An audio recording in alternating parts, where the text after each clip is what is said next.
caminho. Preparai o caminho. Preparai o caminho. Preparai o caminho do Senhor. O Senhor esteja convosco. Proclamação do Evangelho de Jesus Cristo segundo João. Surgiu um homem enviado por Deus. Seu nome era João.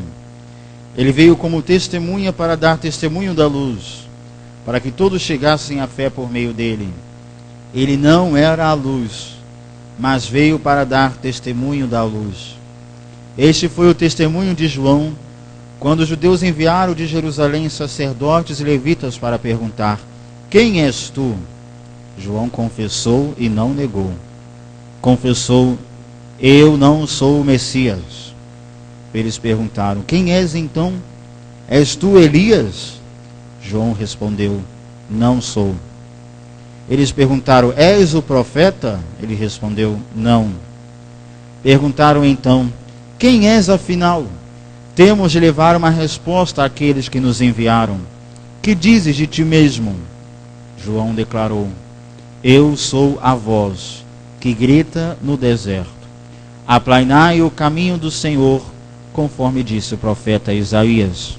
Ora, os que tinham sido enviados pertenciam aos fariseus e perguntaram: por que então andas batizando se não és o Messias, nem Elias, nem o profeta? João respondeu: eu batizo com água, mas no meio de vós está aquele que vós não conheceis e que vem depois de mim. Eu não mereço desamarrar a correia de suas sandálias. Isso aconteceu em Betânia, além do Jordão, onde João estava batizando.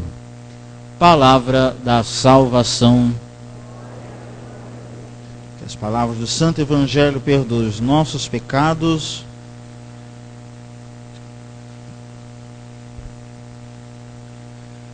Queridos, meus queridos, nós estamos no terceiro domingo do Advento. A terceira vela do Advento hoje foi acesa e a luz está cada vez mais intensa e está cada vez mais iminente a vinda do Filho de Deus. E as leituras hoje apontam para a causa e as disposições com as quais vamos receber essa chegada, a alegria. Toda a liturgia hoje será uma definição catedrática sobre o que é a alegria. Quais são as verdadeiras alegrias? E uma pergunta vai nortear todo o nosso pensamento durante essa meditação. A pergunta é: temos razão para nos alegrar? Ano passado eu fiz essa mesma pergunta porque o nosso século está cada vez pior. E está caminhando para a piora. Tá? Ao nosso redor, a tragédia, o pânico. Psiquiatras e médicos afirmam que dentro de 10 anos a nossa geração será toda ansiosa, toda depressiva, senão suicida. Nos noticiários, a maldade reinante, o sangue, o crime, o tráfico. Nos nossos periódicos, jornais, somente a maldade. Sobre os nossos corpos, a enfermidade. Quem nós amamos, perdemos. Em quem depositamos confiança, nos decepcionamos. Um marasmo pairou sobre essa cidade e tirou os nossos risos. Temos ainda uma razão para nos alegrar? Será que a gente tem uma razão para sorrir? Uma razão para se levantar? Uma razão para continuar? Todas as leituras vão dizer: só temos. Mas agora, ao contrário do que pensávamos, a nossa alegria, a nossa paz, a nossa segurança, seguridade, não provém, não são oriundas das circunstâncias. A causa da nossa alegria é teológica, está dentro, não está fora. Agostinho de Hipona, no século IV, haveria de gritar aos cristãos: conserva o que tens dentro e não terás de temer o que vem de fora. Olha que bonito isso. Quando aqui dentro está seguro, meu querido amigo, quando aqui dentro está seguro, lado de fora já não há mais ameaça para mim. Quando aqui dentro eu sei o que eu quero, quando aqui dentro há segurança, quando aqui habita nada mais, nada menos do que Deus, quando aqui habita Deus, as circunstâncias não são mais perigo. Nada poderá me abalar. Nós cantamos isso, todo o cerco de Jericó. Mas ainda abala. Abala porque aqui dentro ainda não está convicto. E por isso a liturgia da palavra hoje, em unanimidade, todas as leituras vai aparecer a palavra alegria, então vai nortear, tá? A liturgia da palavra. A primeira leitura tirada de Isaías 61. Isaías diz a causa da alegria: o Espírito do Senhor está sobre mim, Deus quer se casar com Israel. O salmo hoje magnífico é extraído do Cântico de Maria, o Magnífica. A minha alma se alegra, exulta em Deus. Por quê? Porque Ele olhou para a minha pobreza e fez de mim uma grande obra. Paulo aos Tessalonicenses brinda os cristãos com um mandamento: alegrai-vos, tá? Estejais sempre alegres, em tudo dai graças. E no Evangelho, São João, né? João Batista, né? Escrito foi por São João Evangelista, mas narrado por João Batista. E aí, João Batista dá a causa magna da nossa alegria: porque está no meio de vós aquele que vós ainda não conheceis. Bom, por isso que nós nos alegramos. A razão da nossa alegria é uma só, 2 pontos: o Senhor esteja convosco. Bom, essa é a única razão da nossa alegria. Se a nossa alegria depender do circunstancial, um dia a gente vai chorar. Se a minha alegria depende do que se acaba, ela vai acabar muito rápido.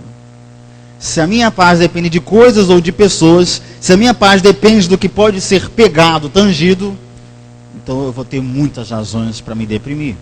Então vamos começar a trabalhar com a liturgia da palavra, que vai ficar magnífico. A primeira leitura tirada de Isaías 61. Bom, semana passada nós estávamos com Israel preso na Babilônia. Israel estava num cativeiro. O contexto era de libertação do cativeiro. Hoje Israel está voltando à terra à sua terra, né? Então, deixando a Babilônia, Israel volta para a sua terra natal, Israel, Jerusalém. E chegando na terra natal, Israel contempla a destruição. O contexto é muito semelhante, muito similar ao nosso. Porque Israel volta e pensa que vai encontrar os seus. Quem eles amavam não existe mais, morreram. Quem tinha o nosso sangue não está mais ali. Os que falavam nossa língua, os que tinham os nossos costumes, cadê? Se perderam todos, não existem mais. A cidade destruída, tudo em pavorosa.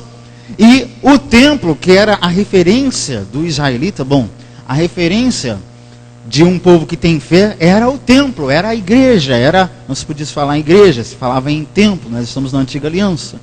O templo de Salomão não existe mais, não existe pedra sobre pedra. Então o povo não tem mais algo a que tocar. Perdeu a referência. Gente, a pior coisa, guarde isso na tua memória, a pior coisa para uma pessoa é a perda da sua referência. A pior coisa é conhecer alguém que não tem mais referência. Olha, me apresente qualquer pessoa, menos essa. Tira essa pessoa de perto de mim. A pior coisa é conhecer alguém que não tem referências, não tem o que tocar. Ela cai em meio ao vão. Ela não tem chão, ela voa, ela cai, ela está suspensa. Assim está Israel, sem nenhuma esperança, nenhum motivo de alegria. É aí é que vem a voz da profecia. Aí que vem Isaías 61, você tinha que ler de 5 em 5 horas, vamos. Isaías 40 de semana passada, você tinha que ler de 6 em 6 horas, para ver se dava uma melhorada aí. Isaías 61 tem que ser de 2 em 2 horas, assim, ó, para se lembrar. 2 em 2 horas, dá uma olhadinha em Isaías 61, para dar uma sustância assim do lado de dentro, sabe? Isaías começa a falar de reconstrução. Isso mesmo. Mas reconstrução, gente, é muito difícil. Reconstruir é mais difícil que construir. Recomeçar é mais difícil que começar. Reviver é mais difícil do que viver, né? Você imagina se vem alguém aqui e destrói essa quadra inteira, não fica tijolo sobre tijolo. Tu imagina alguém, o profeta vem me falar de botar tijolo por tijolo de novo. É muito difícil, mas a palavra é reconstrução. Guarda essa palavra aí que a gente vai trabalhar com ela. Arquiva isso aí no teu HD. Reconstrução, a palavra é essa. Por que reconstruir? Isaías remonta uma linguagem nupcial agora, uma linguagem marital, esponsal. Tudo vai falar de casamento. A minha alma engrandece o Senhor, parece até com magnífica, porque Ele me vestiu com vestes de salvação, me envolveu com o manto da justiça, como a noiva com as suas joias, qual o noivo com uma coroa, como uma noiva enfeitada de diamantes, assim Deus nos paramentará. Deus se casará com o seu povo. Nossa Senhora, não vou nem escovar o dente hoje, só para ficar com gosto aqui, ó. Ó que beleza! A linguagem é marital, é nupcial. Por quê? Porque o profeta entende que há uma alegria muito grande quando a gente se aproxima do casamento. Bom, você que já casou, você sabe que há uma alegria muito grande para o noivo e para a noiva quando se aproxima o casamento. Né? É o detalhe com as roupas, com o vestido, a grinalda, as rendas, as flores, todo o cuidado, todo o mimo, está revivendo, todo o mimo é pouco para o dia, esse dia solene. Né? A noiva então é um aparato. Né? Quando eu estava próximo do meu casamento, que foi em 2008, não sei se tu sabia dessa informação, mas eu sou casado, e muito bem casado, né? Tu me respeita, senão tu leva uma voadora. No dia do meu casamento, nós preparávamos os paramentos, né? Que paramento que eu vou usar? O dia que eu vou deitar, me prostrar no chão da catedral, a igreja vai me confirmar minha vocação. Então os detalhes das flores, da fotografia, do paramento. Bom, a linguagem é marital, nós nos casaremos.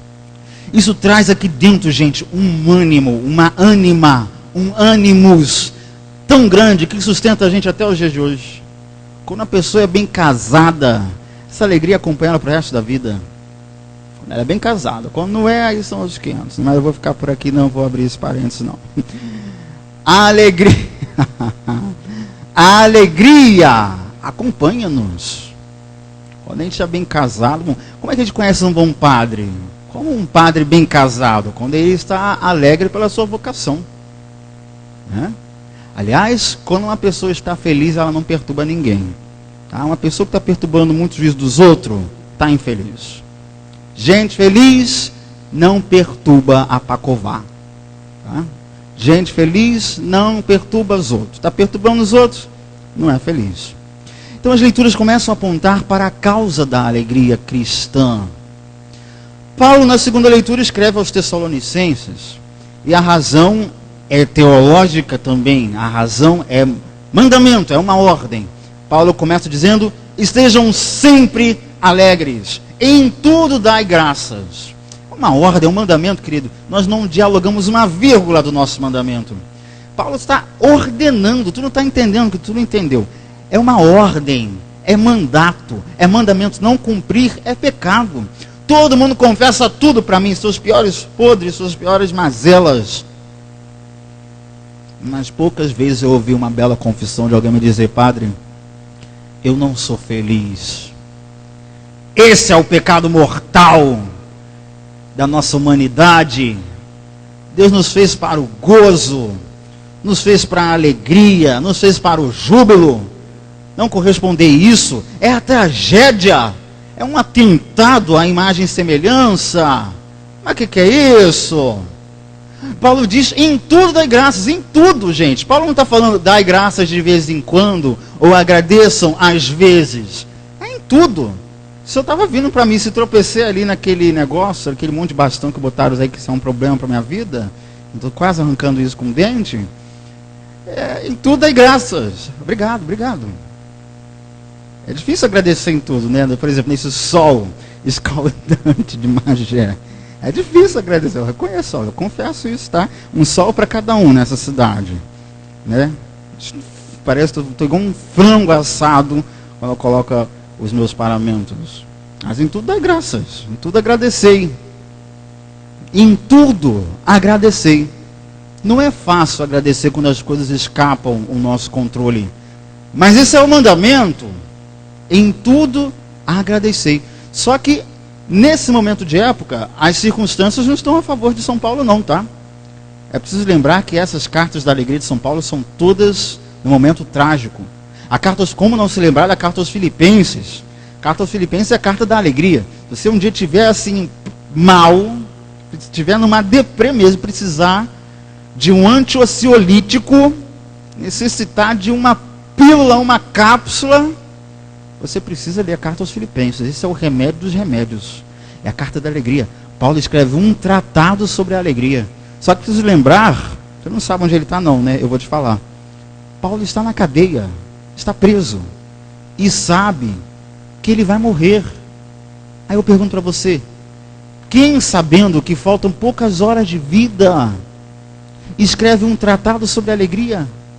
As circunstâncias estão a favor de Paulo? Estão contra. Quem se alegraria, gente, num presídio, num presidiário? Bom, eu me recordo quando em Petrópolis havia uma pastoral carcerária. Aliás, eu fiz, né, em Teresópolis, quando eu trabalhei em Teresópolis, pastoral carcerária. E aí começou a ficar um pouco perigoso para mim, porque o presidiário saía do presídio e ia me procurar. Então eu comecei a correr um risco. Então deixei a pastoral. Mas em Petrópolis, um dos amigos nossos foi fazer pastoral carcerária, então a gente visita os presídios e leva ali a palavra, né? O carcereiro nos dizia, não chegue perto da cela. E a gente chegava, abraçava todo mundo, botava lá dentro, correndo um risco. E pegava, são homens, são humanos, são sôfregos, como nós. Tem talvez a mesma história, talvez, bom, a misericórdia, né, que salva. Então, aí uma anta da Capadócia teve a brilhante ideia de cantar aquela música. Vamos cantar, cantar na paz do... Até aí tá bom, até a página 15 rola, né? Aí a anta continuou assim, todos os presidiários, todos batendo palma. É tão bom estar aqui. E a anta viu que ele ficou sozinho na música. Que aquele monte de presidiário começou a rosnar para a cara dele. E ele ficou assim, é tão bom estar... Porque não é bom estar aqui. Não tem nada de bom nisso. É péssimo estar aqui. É péssimo o que nos acontece. É péssimo o caos da nossa existência. É péssimo morar numa cidade que não tem perspectiva. É péssimo um país que não dá soluções, que não oferece suporte, que não está nem aí para o seu povo. É péssimo. Está tudo péssimo. Porém, Paulo nos exorta à causa teológica da nossa alegria. Olha como é que Paulo termina a carta aos Tessalonicenses. Aquele que vos chamou é fiel. Nossa Senhora, tu tinha que escrever isso, tatuar no coração, na alma. Aquele que vos chamou é fiel. Peraí, gente. Quem é o teu Deus? Nós temos uma missão. E terminada essa missão, Deus nos levará. Nós temos uma causa. E nem sempre as coisas concorrem conforme nós planejávamos. É verdade, gente. Um dia vamos entrar em crise, um dia vamos estar mal, um dia quem nós amamos não estará mais aqui, um dia a gente parte, o mesmo tem da chegada, tem da partida, e eu não vou mais comentar nada. E aí, eu vou comentar com você que teve um dia que eu fui fazer uma caminhada, viu que eu mudei de assunto, que eu te dei uma enrolada, né? Foi proposital. Eu fui fazer uma caminhada numa floricultura, aliás, num orquidário, muito bonito, em Teresópolis, chamado Aranda. Não sei se você conhece. Nossa, coisa mais linda. Quando eu quero rezar, eu tenho que ir para o mato. Não sei porquê, acho que é a minha identidade, né? Quando eu quero rezar, eu preciso deixar tudo, desligar o celular e ir para o meio do mato. Ah, meu filho, ali eu vou, igual o Tonho da Lua, que caiu da novela, que assim, tinha que amarrar a corda dele, senão ele ia embora. E aquela natureza convidativa ao silêncio, à contemplação, começou a me roubar de mim mesmo. Foi quando uma cigarra roubou a cena. Já contei isso aqui para você há 2 anos atrás. Uma cigarra roubou a cena. A cigarra começou a cantar, né? Realize e imagina aí a cigarra cantando. A cigarra cantava, cantava, cantava, cantava. E ela começou a aumentar de tom, e ela foi ficando grande, foi chegando naquela última nota, de repente, pá, estourou. Gente, eu entrei numa crise. Falei, Deus, por que você faz isso com os bichinhos? Aí eu fui para casa em crise. Entrei em crise muito fácil. Pirei no batatão. Cheguei em casa e comecei a estudar biologia. Por que as cigarras explodem? Liguei para um doutor em biologia. Eu sou meio assim esquisito assim. Um doutor perguntar o que aconteceu com a bichinha, tadinha, que eu estava morrendo de pena dela. Por que Deus faz aquele ser para cantar, cantar, cantar e explodir? Não é justo. E aí, aliás, Deus faz algumas coisas assim, né, que até tem, aliás, tudo que Deus faz tem utilidade. Vocês não sabiam disso. Tem umas coisas assim que um dia eu vou dar uma sugestão para ele, que ele não tinha, não sei por que ele criou. Por exemplo, mosquito. Por que Deus criou mosquito, gente? Fala a verdade, não é? Hashtag momento de desabafo. Eu acho até que o mosquito, em vez de sangue, ele podia chupar gordura. Seria ótimo, né? Ia ser uma beleza assim, o mosquito vem, aí o mosquito vem e deixa ser fininho. Seria ótimo. Então, tem algumas coisas que a gente não entende o porquê, a razão pelo qual foi criado. Mas era tão bonito ouvi-la cantar, ela me ajudou na minha oração. E de repente, pá! E eu comecei a ver que haviam estágios, né? Existem várias espécies, cada espécie tem uma idade, umas espécies duram muito, outras duram muito rápido, outras duram somente 2 meses. Essa nossa espécie brasileira dura pouco. E há um processo de transformação, né? Até ela passar do estágio de ninfa, de larva, até de cigarra em si, onde ela sobe, a árvore sai do chão, sobe lá para a árvore, então ela sobe, ela vê as coisas por cima, é mais ou menos igual a borboleta. Ela rasteja, agora ela voa, né? E começa o processo de cantar, né? E é o meio pelo qual ela rompe, né? Na verdade ela não tinha morrido, ela tinha rompido com o exoesqueleto. Olha que beleza. Exoesqueleto, que é o esqueleto externo da cigarra, né? Nós temos o esqueleto interno, a cigarra tem o esqueleto de forma externa, é exterior. Então ela rompe com aquela casca e deixa aquela casca pronta ali. Então é comum que você encontre uma casca de cigarra, você que mora no mato, né? Que nem eu. Então, mas para ela romper com aquilo ali, o fato com o qual ela morre, ela rompe com o velho, é a música. Nossa, achei isso interessante. Gente, quando a gente quer falar com Deus, tudo faz a gente rezar. Até a cigarra. Até o que é trivial. Até o que é simples. Até a criança que me sorriu quando eu quase atropelei. Lembra disso quando eu contei domingo passado? Até tudo. Tudo fala, tudo grita a Deus. Né? Mas a minha pergunta para Deus é, poxa, o bicho fez uma música tão bonita, mas ele vai morrer tão rápido. Ainda bem que ele não tem razão, pensei comigo. Porque senão ele ia entrar em deprê. Eu vou cantar e depois dessa música eu vou morrer. E isso me deu ainda mais admiração por esse ser que é irracional. Está entendendo? Ele que não pensa, ela que não tem alma racional e nem terá um céu depois daquilo ali, ao contrário da gente, que tem uma eternidade toda que nos aguarda e que nos chama. Mas ela que não sabe, nem intelige, nem raciocina, cumpre bem a sua missão, canta muito bem, e terminada a missão, ela rompe com isso. Ela rompe com essa vida. Que formidável, hein? Mas agora tu imagina, vamos realizar agora, hein? Momento artístico, momento cultural. Se Jesus me aparece, vamos realizar. Jesus me aparece e me diz que eu tenho só 2 meses de vida. E vamos supor que ele me pede para eu compor uma música para ele. Aralão, você só tem 2 meses. Canta-me uma música. Eu ia cantar uma música tão ruim, gente. Acho que ia compor uma coisa tão feia, tão deprimente, tão trágica. Você imagina, vou cantar e morrer. Mas a cigarra não faz assim. A natureza toda canta com alegria. Se nós prestarmos atenção, é morte que gera vida. Uma árvore cai, apodrece, e gera vida e aduba a outra vida que há de vir. Isso é belíssimo, isso é uma música, isso é uma canção.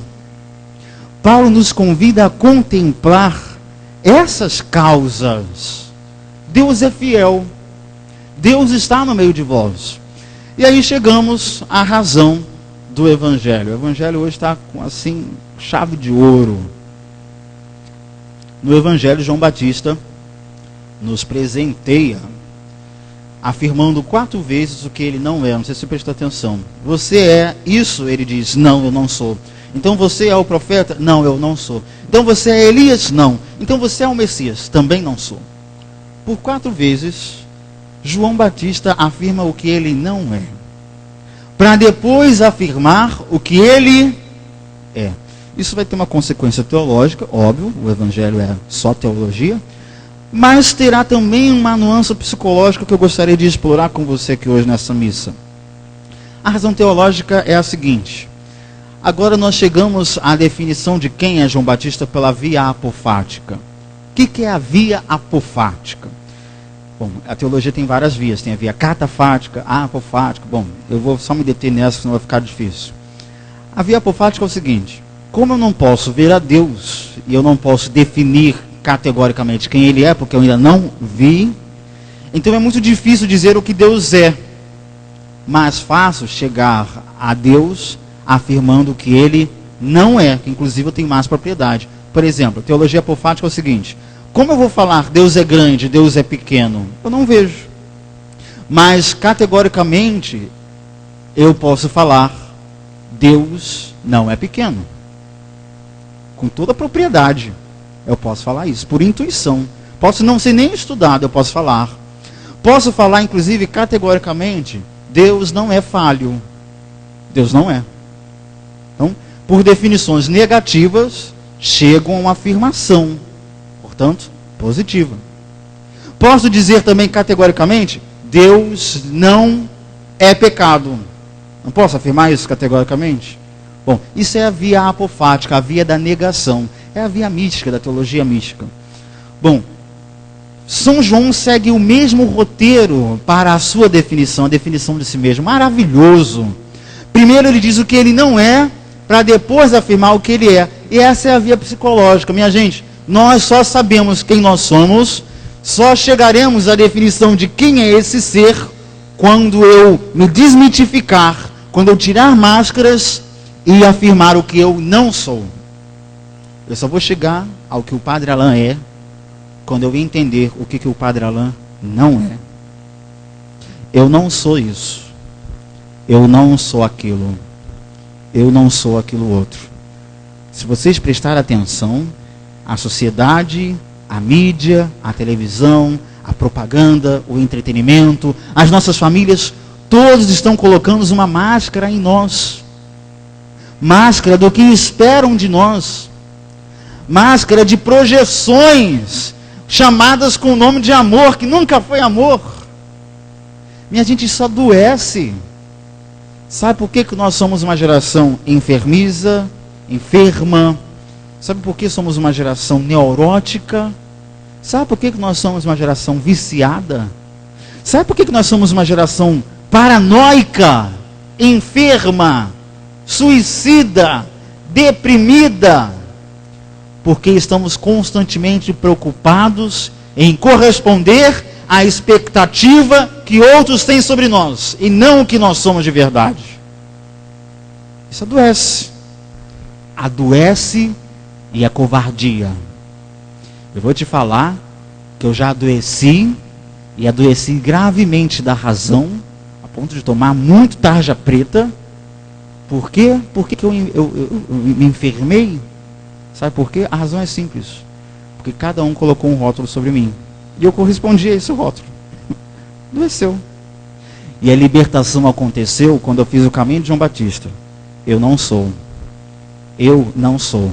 Isso eu também não sou. Esse rótulo também não é meu. Eu não sou nada disso. Eu não estou obrigado nem a corresponder à expectativa que cada um aqui tem sobre mim. Eu estou obrigado a corresponder à expectativa que Deus tem de mim. Isso é libertador. Isso é o caminho de João Batista. Formidável, ó. Beijo para João Batista. Gente, é preciso hoje um despojamento de imagens, de arquetipos, de protótipos, de imagem que nos dão e que não são nós. Não nos define. Se João Batista assume uma identidade que não é dele, olha só que humildade desse homem dizendo: eu não sou a luz, mas eu vim dar testemunho da luz. Eu não sou o caminho, eu sou a luz que indica o caminho. Porque numa geração enferma que nós enfrentamos, nós somos uma sociedade enferma e louca, as pessoas quando encontram você uma resposta, elas fazem igual o bicho preguiça. Já foi abraçado por um bicho preguiça? Fica um dia para tentar soltar, ele não deixa, ele tem uma unha desse tamanho. Ele garra. Por isso que ele dorme na árvore. Na árvore, ele dorme ali em cima do pé do eucalipto e não cai. Sabe por quê? Está agarrado. As pessoas esperam de nós a solução dos problemas delas. Minha gente, deixa eu decepcionar você aqui agora de novo. Deixa eu decepcionar. Faz assim com a cabeça, faz. Me ajuda. Você hoje está tão quietinho, a pressão baixa? É isso? Eu não gosto, não fica assim muito quieto, não. Eu acho que você está ficando totoque, entendeu? Deixa eu decepcionar você. Deixa eu falar o que falou João Batista. Eu não sou a luz. Eu sou a seta que indica a luz. Eu não sou o caminho. Eu sou a placa que indica o caminho. Eu não sou a solução dos problemas de vocês. Eu indico a solução. Porque eu passo, gente. Senão vem o desespero. Quantas pessoas pensaram que eu era a fonte? Coitadas. Mal sabem elas que eu sou tão mortal quanto elas. Tão dependente, tão enfermo, tão necessitado. E um dia muitas vezes eu não vou ter outra resposta a não ser chorar junto contigo. A solução está ali, não aqui.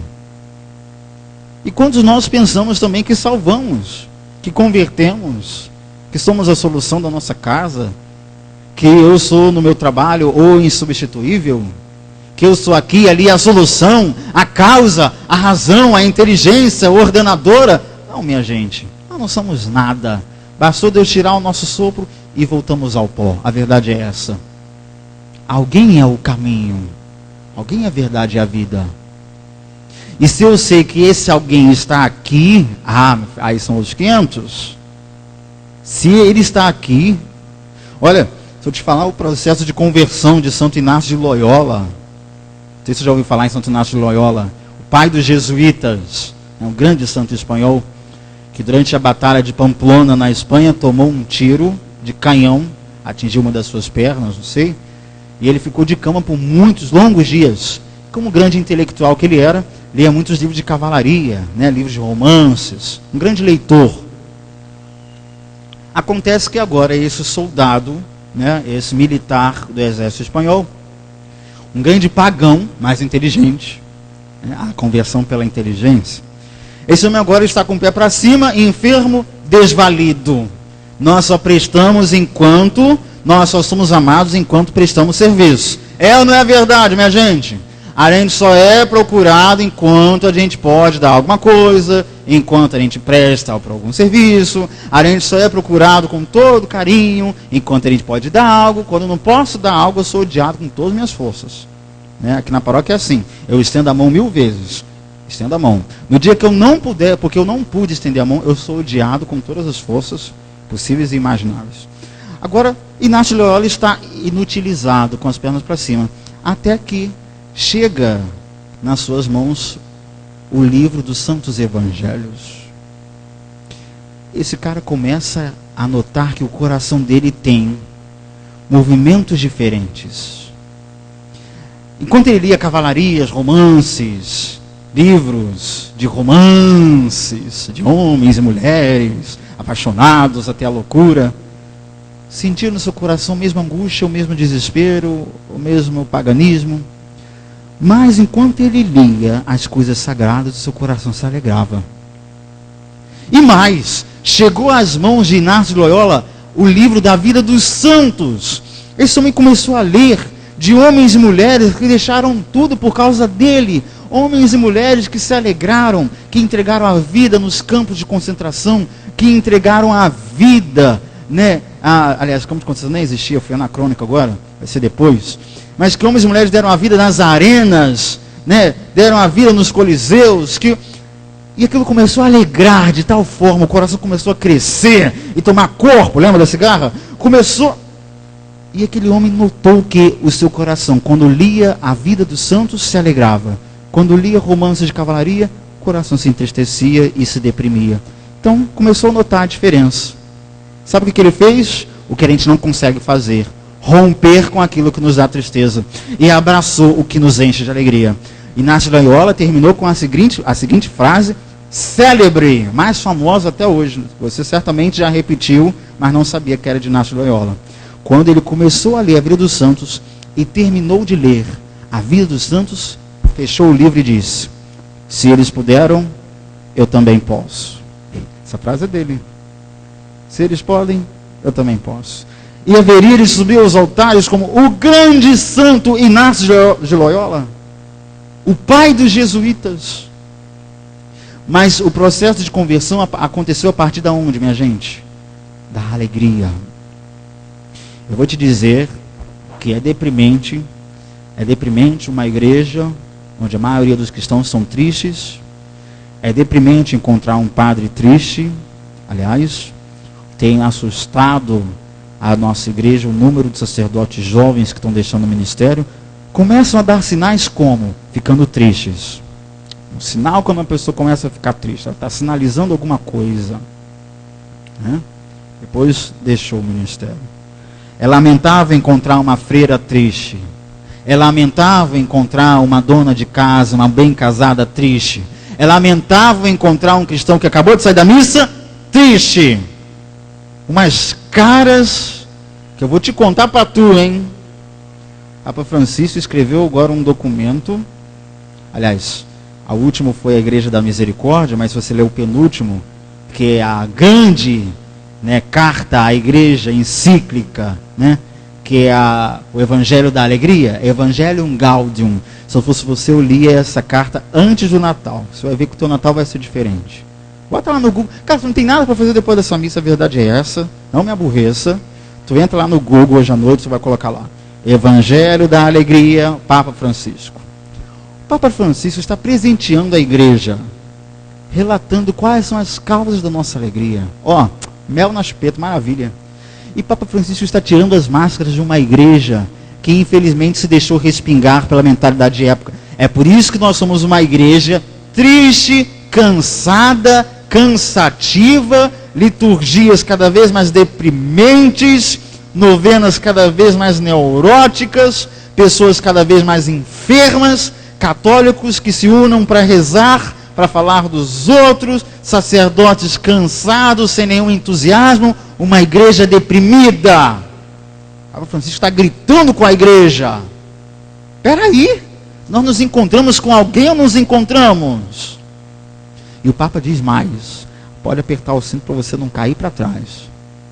Francisco disse que o hábito do século XXI, o hábito, né, a veste, por excelência, de um cristão católico do século XXI, não será mais o véu nem a batina. Véu e batina não querem dizer nada, meus queridos. O hábito dos cristãos não será mais a cruz no peito. Essa cruz no teu peito não convence nada nem ninguém, meus queridos. O hábito do século XXI, os sinais, os distintivos dos cristãos católicos, não será mais o terço enrolado no braço. Isso aí não convence nada nem ninguém que você tem caráter, meu filho. Nem a medalha de São Bento, nem a camisa de Nossa Senhora, nem nada disso. Já deu. Você não convenceu nada nem ninguém. A verdade é essa. O distintivo por excelência do cristão do século XXI, o hábito religioso do nosso século será a alegria.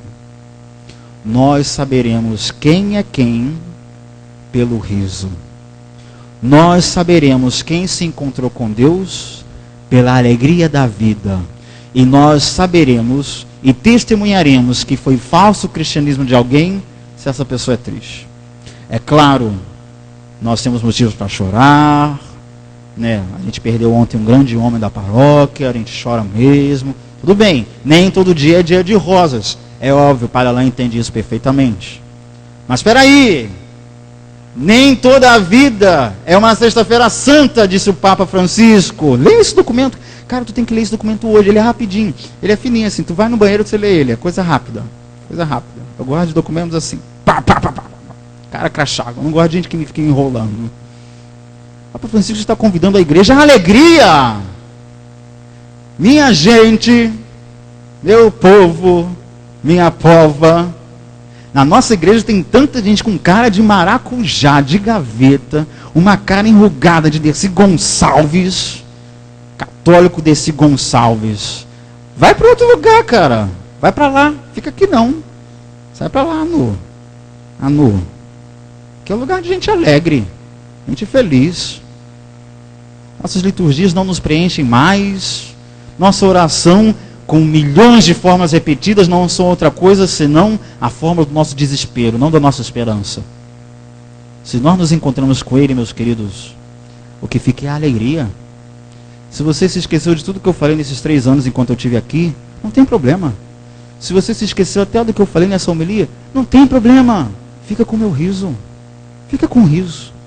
Já valeu a pena.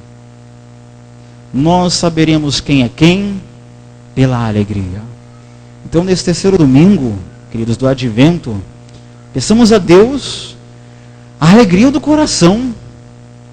Peçamos a Deus essa grave doença, mais grave, mais perigosa e mais contagiosa do que o ebola. Ela pega pelo ar, ela contagia, é alegria. Basta jogar um cristão ali, meu querido, e as coisas mudam de ritmo, mudam de cor, mudam de tudo.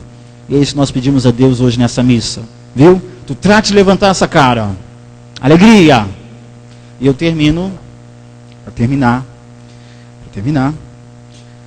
com Teresa de Ávila. Teresa d'Ávila, num período conturbado da igreja, foi o período medieval, uma igreja que começa a se corromper a partir do seu interior, uma mulher, uma religiosa medieval, anda pelos corredores escuros do Carmelo de Ávila, cantando um dogma e uma verdade. Sabe o que Carmelo dizia? Eu vou te ensinar a forma... Cara, eu vou te ensinar o segredo, Teresa d'Ávila. Se eu fosse você, eu me adorava. Eu só vou te revelar esse macete, porque eu gosto muito de tu, ó, coração para você. Aqui, ó. Eu vou te ensinar uma fórmula mágica, melhor que Harry Potter, salva. Teresa d'Ávila andava pelos corredores do Carmelo repetindo a fórmula. Isso salva, hein? Eu vou te ensinar, salva. Deus sabe tudo, Deus pode tudo e Ele me ama. Deus sabe tudo, Deus pode tudo, Ele me ama. Deus sabe tudo, Deus pode tudo, Ele me ama.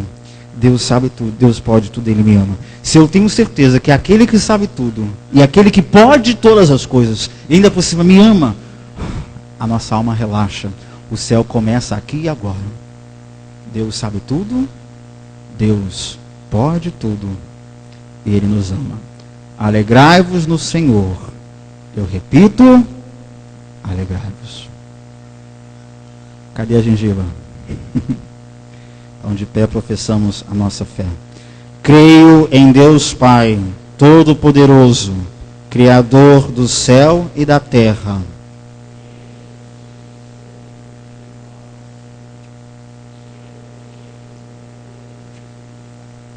Nasceu da Virgem Maria.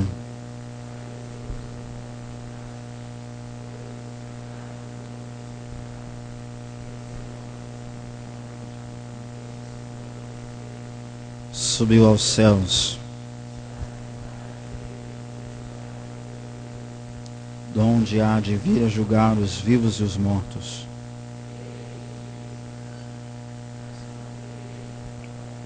Na comunhão dos santos, na ressurreição da carne, na certeza de que Deus